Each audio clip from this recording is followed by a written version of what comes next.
It was a chilly night in early October, the kind of night when the air smelled faintly like wood smoke and the city streets of Chicago were damp from an afternoon drizzle.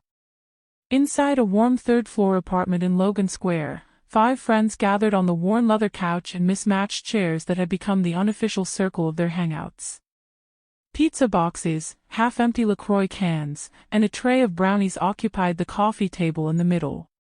The night had started light-hearted. Madison had suggested they each go around and share something they were proud of accomplishing this year.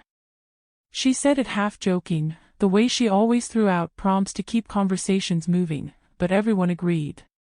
It was October after all, the year was winding down, and reflecting out loud seemed like the kind of wholesome bonding moment a group of 20-somethings in a busy city rarely made time for. Ethan, the most easygoing of the crew, went first. He had landed a promotion at his marketing firm downtown. He admitted he had been scared of being overlooked, but this time his manager had praised his creativity. Everyone clapped and shouted his name like he'd just won a medal. Then it was Kelly's turn. She had finally finished a ceramics course she had been putting off for years. She showed them a picture on her phone of a lopsided but charming vase she made, and the group cheered her on. When it came to my turn, I leaned back into the soft curve of the couch, my heart beating a little faster.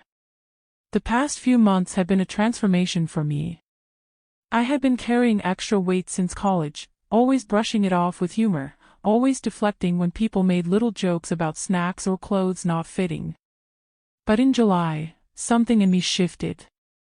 I started counting calories, cooking at home, walking more, and slowly the weight began to come off. By the time October rolled around, I was down 40 pounds.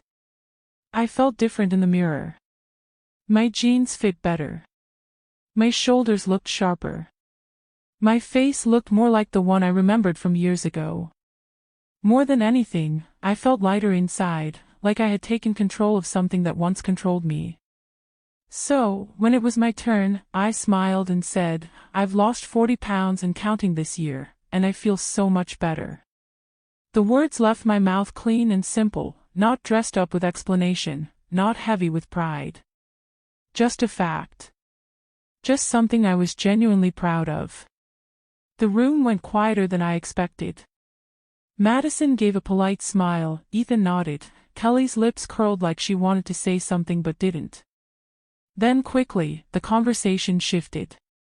I added a few more things, about my progress at work and the therapy sessions that had been helping my mental health, but the silence that had greeted my first accomplishment lingered in my chest like a cold stone. Later that night, after everyone else had trickled out, Madison lingered behind to help clean up. She stacked paper plates, pushed crumbs into the trash bag, and then, with her hands still busy, said, "I didn't want to make a thing out of it earlier, but I just couldn't bring myself to hype up your weight loss." I paused, my hands frozen mid-fold with a pizza box. "Why not?" I asked, even though I already suspected her answer. She sighed. "Because, to me, it feels rooted in fat phobia. Like, unless you were doing it strictly for health, celebrating weight loss for looks just reinforces the idea that being thinner is better. And I don't think that should be the biggest accomplishment to celebrate." I felt my chest tighten. But I didn't even say it was about looks. I just said I feel better. Which I do. My body feels lighter. I move easier. I have more energy. I didn't starve myself or obsess over it. I just took care of myself in a way that worked. Madison set the plates down and finally looked at me. I know you're not one of those people who makes cruel comments. But still. I just don't feel comfortable cheering weight loss. It feels like buying into a system that hurts people." Her words stayed with me long after she left. The next day, I walked through the busy sidewalks of downtown, passing cafes with windows fogged up from steaming lattes, watching commuters tugging their coats tighter. The whole city felt alive, but in my chest, a small unease had planted itself. Was she right? Was my pride in losing weight somehow a betrayal of the values we all said we believed in? Kindness, inclusivity, not judging people by size. Or was I allowed to own the joy I felt when I looked in the mirror and saw myself healthier, stronger, and yes, more attractive? The question gnawed at me. I replayed the night in my head. The quiet after my words. The way Madison had brought it up later. The way Ethan had shifted uncomfortably in his seat, like even he had felt the tension. And then, another layer of the situation started to reveal itself in my memory. Madison herself had gained some weight over the past year. She had joked about it once while we were shopping in Wicker Park, saying her favorite jeans no longer zipped. She had brushed it off, but the slight shadow in her eyes told me she was more self-conscious than she let on. Was her discomfort with my accomplishment really about fat phobia? Or was it about her own relationship with her body? The more I thought about it, the more tangled it became. Later that week, I met Kelly for coffee at a little shop near Lincoln Park. The tables were crowded with students and freelancers hunched over laptops, the smell of espresso thick in the air. Kelly stirred her latte absent-mindedly and finally asked, "Hey, how did you feel about the other night?" I hesitated. Honestly. Weird. I felt like I shared something really personal and important to me, but nobody wanted to celebrate it. Kelly nodded slowly. I get that. I don't think anyone meant to make you feel small. But Madison especially has been really sensitive about body image stuff lately. You know how she is. I sighed, staring into my own cup. I just don't understand. I never put anyone else down. I never said thin is better. I only talked about my own experience. How is that wrong? Kelly shrugged. I don't think it's wrong. But maybe for some people, even hearing about it feels like a reminder of everything society tells them. Like they can't escape it, even in a circle of friends. I leaned back, feeling frustration rise. So, what? I'm supposed to hide something I worked hard on? Pretend I'm not proud because it makes someone uncomfortable? She didn't answer right away. The clinking of cups, the low hum of conversations around us, filled the space. Then finally she said, I think it's complicated. You're not an asshole for being proud. But people also aren't assholes for not wanting to cheer it, if it clashes with what they believe. It's just messy. Messy. That word stuck with me. I walked home through the wide streets, past rows of brownstone buildings, thinking about how friendships often stumble not on the big betrayals, but on these messy in-between moments. By the time I got home, the October sun was already setting, casting the city in long shadows. I sat on my bed, scrolling through my phone, debating whether to text Madison again. Should I explain myself more? Should I let it go? Should I apologize for making her uncomfortable, even though I wasn't sure I did anything wrong? And beneath it all, the quiet voice inside me whispered the question I hadn't dared say out loud yet. Was I the asshole for celebrating my own weight loss? The thought circled in my head like the train cars of the Brown Line, looping endlessly around the city, rattling above the streets whether you wanted to hear them or not. That night after the get-together, I couldn't sleep. The sounds of Chicago filtered in through my apartment window, the distant wail of a siren on Western Avenue, the low hum of cars on the wet pavement, someone shouting faintly in the alley. Normally those sounds blended into a kind of white noise, but tonight they only sharpened the questions gnawing at me. I had always loved this city. The way the skyline glittered over Lake Michigan, the way neighborhoods each had their own heartbeat. In the summer, I'd walk the lakefront trail, sweat dripping under the hot July sun, looking at the joggers with their toned arms and steady pace, wondering if I would ever feel light enough to move like that. I remembered those walks, heavy steps, shirt clinging, cheeks flushed, pretending to enjoy it while my lungs burned. That was me 3 months ago. Before the shift. Before the scale slowly ticked downward. Before the mirror started reflecting back someone who felt closer to the version I wanted to be. And now, here I was, 40 pounds down, and instead of celebration, I was staring at the ceiling, worrying about whether my pride made me cruel.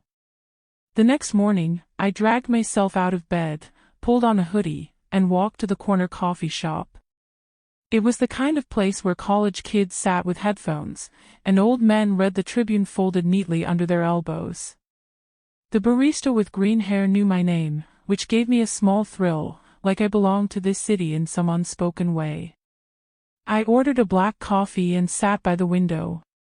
The city outside was alive with people hustling to work, mothers wrangling strollers, delivery bikes weaving through traffic. Everyone looked like they had their own battles, their own accomplishments, their own silent struggles. And here I was, turning mine over like a Rubik's Cube I couldn't solve. I thought back to the night in Madison's apartment. Ethan had cracked jokes all evening, as usual. He was the kind of guy who filled silence before it became uncomfortable.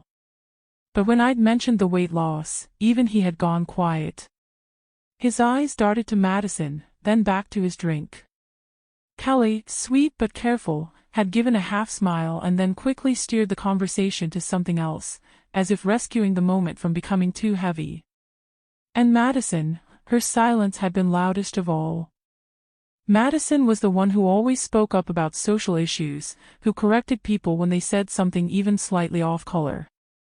At parties, she'd be the first to call out a sexist joke or remind someone of the importance of inclusivity. I admired her for that. I still do. But sometimes her convictions came with a sharp edge, like she was scanning the room for mistakes, waiting for someone to trip so she could hold them accountable. And now, apparently, I had tripped. I stirred the coffee in front of me and let my mind wander backward.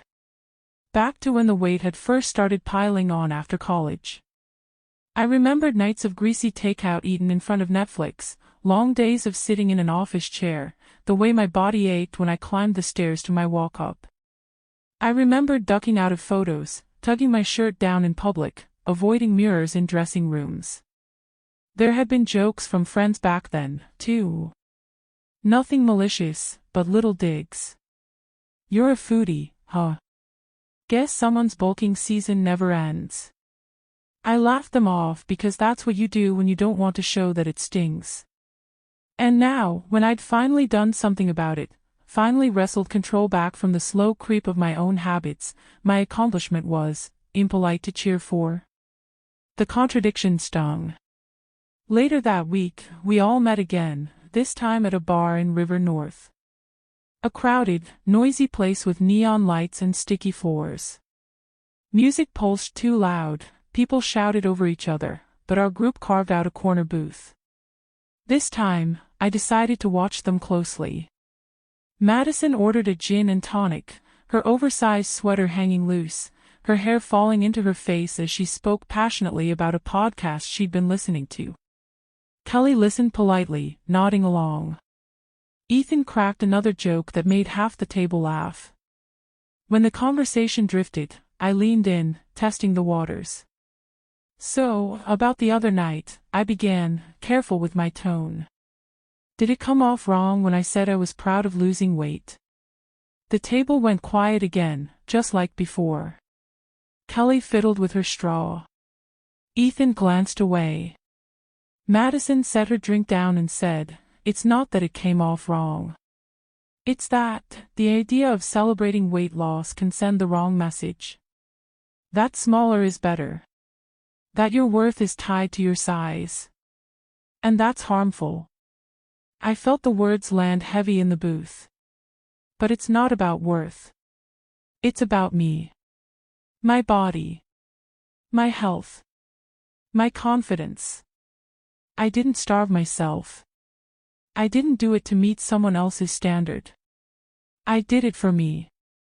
Isn't that allowed? Ethan cleared his throat softly, like he wanted to cut in, but didn't. Kelly's eyes flicked between us nervously. Madison leaned back, her voice firm. I get that it's your body. But when you say you feel better now, it still implies you felt worse before. And that's the fat-phobic part, whether you mean it that way or not. I stared at her. The noise of the bar seemed to fade around me. So what am I supposed to say? Pretend I don't feel better. Pretend I'm not proud. No one answered. The moment passed, conversation moved on, laughter returned, but inside me something stayed unsettled. On the train ride home, swaying with the motion of the car, watching the city lights blur past, I replayed the conversation again and again. Madison's words. Kelly's silence. Ethan's avoidance. And the question burned hotter than before. Was I the asshole for celebrating my own weight loss? The question rolled over and over in my head like the brown line trains at midnight, clattering above the streets, refusing to stop. I lay awake, counting the soft noises of my apartment, the hum of the fridge, a siren fading far off, the faint creak of the building settling. The city sounds were a kind of company, but they were also a reminder that the rest of the world didn't care about my small domestic moral crises. People had jobs, kids, bills. They didn't spend nights picking apart whether a friend had the right to be proud. Morning came gray and thin. I pulled on my old hoodie and walked to the corner coffee shop, the one where the barista with green hair always wrote my name wrong. The shop smelled like espresso and toasted bread and the sort of tiny griefs that come with bills on the counter. I sat by the window and watched Chicago move, people with business bags, a dog walker juggling leashes, a teenager in a Bears hoodie eating cereal from a to-go cup. Everyone seemed to be driving towards something, and here I was, stuck in place, replaying a 5-minute silence. I thought back to the first 3 months that led me here. It hadn't been dramatic. No sudden decision, no viral weight loss ad. It was small things. Cutting out late-night pizza by replacing one slice with a bowl of fruit. Walking the lakefront after dinner instead of scrolling on my phone. Slowing down, learning what my body liked and didn't like. I started tracking calories not because I loved counting numbers but because I wanted to know. I learned to cook, to plan my meals, to not use food as a way to fill time. Losing 40 pounds didn't feel like punishment. It felt like taking the weight of daily worry off my shoulders. That morning at the coffee shop I pulled up old photos on my phone, me at a summer cookout, frozen mid-laugh, shirt tight, me at a college ceremony tucked into the back row, hiding, me now, a little clearer, a little more visible. I liked the person in the new photos. I liked the way my face had a softer line when I smiled. I liked being able to walk up the hill on my block without huffing like I'd run a sprint. When I thought of Madison's face the night before, feeling something like shame tighten behind my ribs. Madison always had a natural flair for the moral moment. She read essays and quotes and would bring them up casually, like she'd been thinking about them for years and wanted to teach you something. I admired her because she fought for other people's dignity, but sometimes her fight landed like a slap instead of a hand. I finished my coffee and walked the long way home along the lake. The water was steely, the city a blur across it, and joggers streamed by. One older man ran so steady and calm that for a second I forgot the noise of judgment in my head. Maybe that was the truth I needed to remember, that bodies move and breathe and belong to the people who live in them. I had changed how my body lived, I hadn't turned into someone else entirely. 2 nights later, we met again at Kelly's place, a cozy second-floor apartment lined with plants. Kelly had a calm presence, she could smooth a conversation like someone ironing a shirt. The 5 of us gathered in a circle again, and I decided not to let the moment slip by. I wanted to say something, to make sure there was no hanging claw of misunderstanding. So, I said, casual, like flipping a record. About the other night, I wanted to explain where I'm coming from. I kept my voice even. I didn't want defense in it, just clarity. Madison's fingers drummed on the arm of her chair. She wore that same knitted scarf she always did and her expression was careful. Okay, she replied, but her okay sounded suspicious, like a shield ready to block a blow. I tried to be plain. I started losing weight because I felt uncomfortable in my body. I didn't do it for anyone else. I did it because I wanted to feel less tired and more like myself. I'm not saying skinny is better. I'm saying that being healthier is better for how I feel. Kelly nodded. I get that. Intent matters. She paused, and then added, but impact matters too. Even if you mean it for yourself, other people will hear it differently. Ethan, who liked a quick laugh to ease the air, added quietly, I don't think celebrating personal wins is wrong. We cheer each other on for jobs, for hobby milestones. Why would this be different? Because our culture makes it different, Madison said. We live in a world that already tells thin people you're better. When we celebrate weight loss, we can make someone else feel like their body is less because of how yours looks. My chest tightened. But I didn't say that. I am not saying anyone else is less. I just said I felt better. Madison looked tired suddenly, like she had been holding a weight of her own. It's complicated, she admitted. I've been thinking about this a lot lately. I've been struggling with my own body changes, and maybe I'm projecting a bit. It's not all politics for me. It's personal. Hearing that, a small warmth flickered in me. I didn't want to hurt Madison. We had been friends for years, we'd been to each other's birthdays and sat through bad relationships together.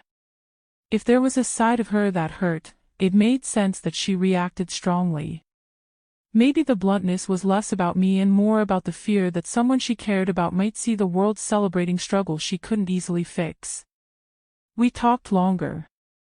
Not like a firefight but like two neighbors clearing snow off a walkway, careful of each step.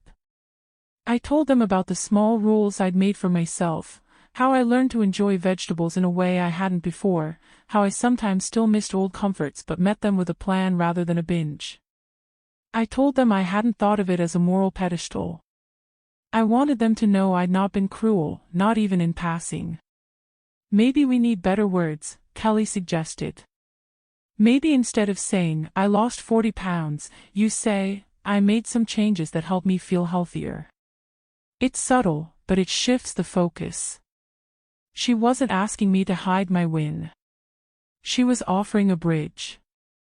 I thought about that. Language shifts can matter, how you say something can change how it lands. But I also wondered if I should have to tailor my language around people's pain. Wasn't the point of friends to be honest and safe? Or was it really about seeing each other and also protecting each other from old axes of shame? We walked back to Madison's place together that night. The streets smelled like exhaust and melted snow. We were quiet, the way people are when they are thinking about feelings tucked away. At her door, Madison paused. I'm sorry if I made you feel small, she said. I didn't want to make it about you. I wanted to point out something I worried about. She looked at me plain, with no theatrical edge. For a moment she seemed tired of being the one always correcting. And maybe I need to say less sometimes. There it was, an apology that wasn't dramatic. Just human. I wanted to be generous in return. Thanks, I said. I appreciate you saying that. And I get it. I'm willing to be careful about how I talk about it. But I also hope you can see I'm not trying to uphold anything hateful. We hugged briefly, the kind of hug you give after clearing a low fence. It wasn't a grand reconciliation but it mattered. We walked home in the hush of the street, and the city seemed softer, as if it was listening too. In the days that followed, I noticed a small shift in myself. I didn't start hiding my success, but I became more mindful of how I framed it. I started saying, I've been working on my health, instead of, I lost weight, sometimes. That small change made the reaction gentler in some circles. It felt like a small gift I could give others, acknowledging their space while still owning mine. Work picked up, and busy days kept me from dwelling on the conversation too long. I trained for a 5K in November, not to prove anything to anyone else but to see if I could run the whole course without stopping. When I finished, breathless and laughing, Ethan high-fived me at the finish line. He clapped loud and said, "That's insane, man. I'm proud of you." His voice was real, the kind that didn't judge. Not everyone's voice was easy. On social media I saw comments from strangers about body image that stung, some thoughtful, some unkind. I tried not to let them in. The important things were the people who mattered in my life. One night over dinner, Madison brought it up again, but gentler this time. I read a piece the other day about how celebrating body changes can be framed to avoid shaming others, she said, sliding a bowl of roasted Brussels sprouts toward me. It suggested focusing on function, what the body can do now, rather than what it looks like. I thought about that and nodded. I like that. I can say that. I thought about telling the whole story, how much better sleep I had, how my knees stopped aching, how I could climb 3 flights without stopping, because those facts were real. They had nothing to do with anyone else's worth. We finished our meal, the 4 of us joking and sharing stories. The edge we'd hit weeks ago wasn't gone, but it had dulled. We had found a way through the silence, honest talk, apologies, small adjustments. It felt fragile, the way a bandage holds a cut, but it was working. Still, on cold evenings I would catch my reflection and feel the old unease. There were days when I wondered if I had to explain myself forever, if every new win would be scanned for hidden cruelty. That fear was exhausting. But I also understood Madison's alarm. Systems that shame bodies are real, and they hurt people in ways that can be slow and quiet and historical. I didn't want to ignore that. Maybe the answer wasn't a single verdict. Maybe it was a practice, a way of being that honored your wins while also holding space for others' pain. Maybe being a friend meant celebrating someone's hard work and also checking the room for how that celebration lands. One Saturday, a month later, Madison texted me a link to an article with the message, "This helped me understand more. Thanks for being patient." I opened it and read. The piece spoke about body liberation and the complexity of praise in a world that often values bodies as commodities. It was thoughtful, not judgmental, and I appreciated the gesture. It wasn't an ultimatum or a sermon. It was a hand reaching across the table. I messaged back, "Thanks for sharing. I get it more now. And thanks for saying you were sorry. Means a lot." Her reply came almost immediately, "You mean a lot. Proud of you." That night, I slept more easily than I had in weeks. The city noises hummed outside, not sharp but ordinary. I thought about the phrase, "I'm proud of you." It was simple. It didn't need to be big. It fit in the palm of a hand. Maybe that was the win all along. So was I the asshole for celebrating my own weight loss? The answer wasn't a clean yes or no. I had been proud, and I hadn't thought badly of anyone when I said it. But I had also been minimally aware of the broader context. After talking it through, apologizing where I needed to, and listening to my friends, I learned to say my truth in a way that made room for others. That felt like a better place to stand. And in the days after, when someone asked me about the change, I often started with what it gave me: more energy, easier sleep, better mood, and let look or size be the smaller part of the sentence. It felt kinder and still honest. Maybe being a good person was less about never making a mistake and more about how you stepped after one. I had spoken my truth and listened to theirs. We were still friends. The city still moved.